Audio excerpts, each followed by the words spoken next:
Assalamualaikum warahmatullahi wabarakatuh. Kami dari kelompok 1 akan mempresentasikan hasil dari yang telah kami kerjakan yang berjudul penerapan algoritma Cummins untuk segmentasi pelanggan pada dataset marketing campaign. Anggota dari kelompok kami yang pertama ada Abian Abdullah Tamir, Randy Wahyudi, Alkasmita, Fahira Putri Amanda, Dara Firuza Lubis, Kalista Ilma Putri, dan Fira Nabila. Dan dosen pengampu mata kuliah Big Data yaitu adalah Bapak Rahmat Kurniawan. Di sini kami akan mempresentasikan hasil dari tugas kami yang akan dimulai dari Abian. Kepadanya disilahkan. Baik, di sini saya akan menjelaskan latar belakang rumusan masalah dan tujuan penelitian. Dalam persaingan bisnis yang semakin ketat, perusahaan perlu memahami perilaku pelanggan agar strategi pemasaran lebih tepat sasaran. Segmentasi berbasis data menggunakan algoritma Cummins menjadi solusi efektif untuk mengelompokkan pelanggan sesuai perilaku dan respon terhadap promosi. Namun, penelitian sebelumnya masih banyak berfokus pada data transaksi. Karena itu, penelitian ini menerapkan Cummins pada data marketing campaign untuk menghasilkan segmentasi yang dapat mendukung strategi promosi yang lebih efektif dan meningkatkan loyalitas pelanggan.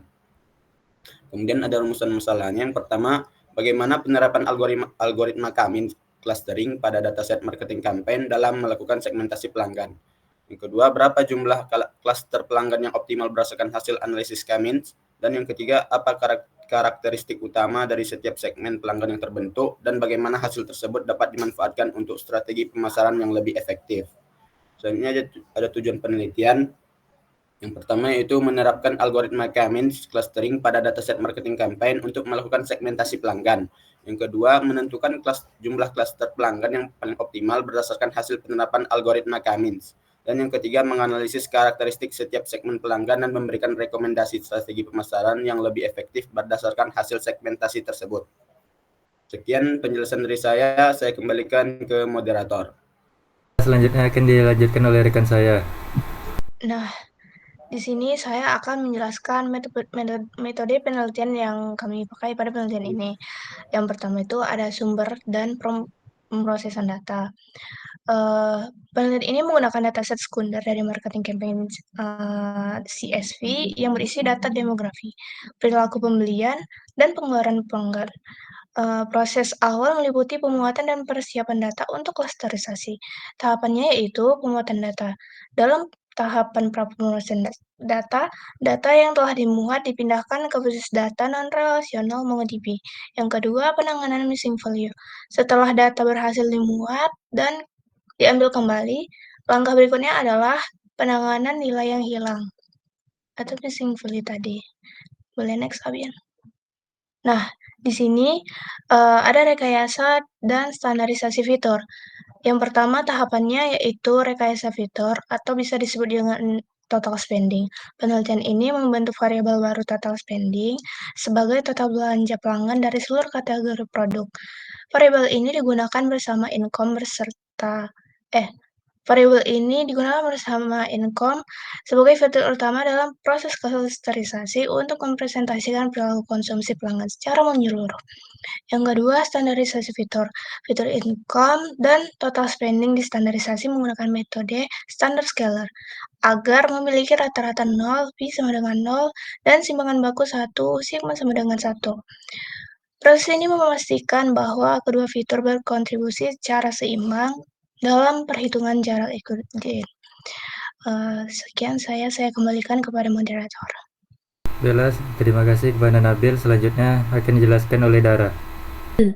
Baik, saya akan menjelaskan penentuan cluster optimal atau ILBO method. Penentuan jumlah cluster yang optimal merupakan tahap penting dalam algoritma Cummins. Penelitian ini menggunakan pendekatan elbow method. Proses elbow methodnya, algoritma Cummins dijalankan berulang kali dari cluster 1 hingga cluster 10. Lalu nilai intertia setiap iterasi dihitung dan diplot terhadap jumlah cluster untuk analisis. Interpretasi hasil, titik elbow pada grafik menunjukkan penurunan intertia yang mulai melandai dan ditetapkan sebagai jumlah cluster optimal. Dari analisis, jumlah cluster optimal adalah cluster 3. Selanjutnya ada pelatihan dan interpretasi model Key-means. Pelatihan model final, model Key-means dilatih dengan data yang telah distandarisasi menggunakan N-cluster 3 dan random state 42 untuk hasil yang konsisten. Setiap pelanggan diberi label cluster menggunakan fit predict. Terus ada profiling cluster. Proses ini dilakukan dengan menghitung nilai rata-rata atau mean dari dua fitur utama, income dan total spending. Menggunakan perintah df group by, cluster, income, total spending, dan mean. Profil ini membantu dalam mengidentifikasi karakteristik setiap segmen pelanggan. Sekian dari saya kembalikan ke moderator. Terima kasih kepada Dara. Selanjutnya bagian hasil akan dijelaskan oleh Kelly. Pada Kelly dipersilakan. Baik, terima kasih kepada moderator. Selanjutnya saya akan menjelaskan tentang hasil dan pembahasan. Yang pertama adalah sumber dan promosisan data. Pada tahap ini, pemeriksaan menggunakan DF Info yang menunjukkan bahwa dataset kami itu terdiri dari 2.240 data tanpa missing value pada kolom income yang menjadi salah satu fitur utama. Kondisi ini berbeda dengan kondisi dari dataset asli dari Kaggle yang memiliki 24 missing value yang sehingga data yang telah disimpan diambil kembali dari MongoDB tidak memerlukan proses screening tambahan. Selanjutnya adalah hasil dan pembahasan, di mana pada tahap ini kami membahas tentang rekayasa dan standarisasi fitur, di mana pada penelitian ini kami menggunakan dua fitur utama, yaitu income dan juga total spending. Sebelum standarisasi, keduanya terlihat perbedaan skala yang cukup besar, sehingga perlunya standarisasi agar tidak ada variabel yang mendominasi hasil klasterisasi. Karena itu kami melakukan standarisasi supaya kedua variabel punya skala yang sebanding dengan min 0 dan standar deviasi 1. Selanjutnya adalah penentuan K optimal atau elbow method, di mana elbow method ini untuk menentukan jumlah cluster terbaik. Pada penelitian ini terlihat bahwa inertia itu menurun secara signifikan dari K1 ke K3, namun setelah K3 itu inertia mulai melandai dan membentuk siku, yang menandakan bahwa pada penelitian ini kami menggunakan jumlah cluster optimal adalah K3 karena sudah memberikan keseimbangan hasil antara kompleksitas dan juga hasil dari modelnya. Sekian dari saya, terima kasih. Saya kembalikan kepada moderator. Terima kasih kepada Kelly. Selanjutnya, slide selanjutnya akan dijelaskan oleh saya sendiri. Baik, terima kasih atas kesempatannya. Setelah rekan saya menjelaskan metode penentuan K optimal, sekarang saya akan melihat hasil dari pelatihan model K-means. Di slide 13 ini kita bisa melihat visualisasi dari segmentasi pelanggan yang berhasil dibuat. Ini adalah scatter plot yang memetakan pelanggan berdasarkan dua fitur utama yang kita gunakan. Sumbu X adalah income atau pendapatan pelanggan. Sumbu Y adalah total spending atau total pengeluaran mereka. Sesuai hasil elbow method yang menentukan K sama dengan 3 sebagai jumlah cluster optimal, algoritma K-means telah mengelompokkan 2.240 pelanggan ke dalam 3 segmen yang berbeda. Cluster 0 ditampilkan dengan warna ungu, cluster 1 ditampilkan dengan warna hijau, dan cluster 2 ditampilkan dengan warna kuning. Secara visual kita bisa lihat ketiga kelompok ini terpisah dengan cukup jelas, yang menunjukkan bahwa ada 3 profil pelanggan yang berbeda secara ekonomi dalam dataset ini.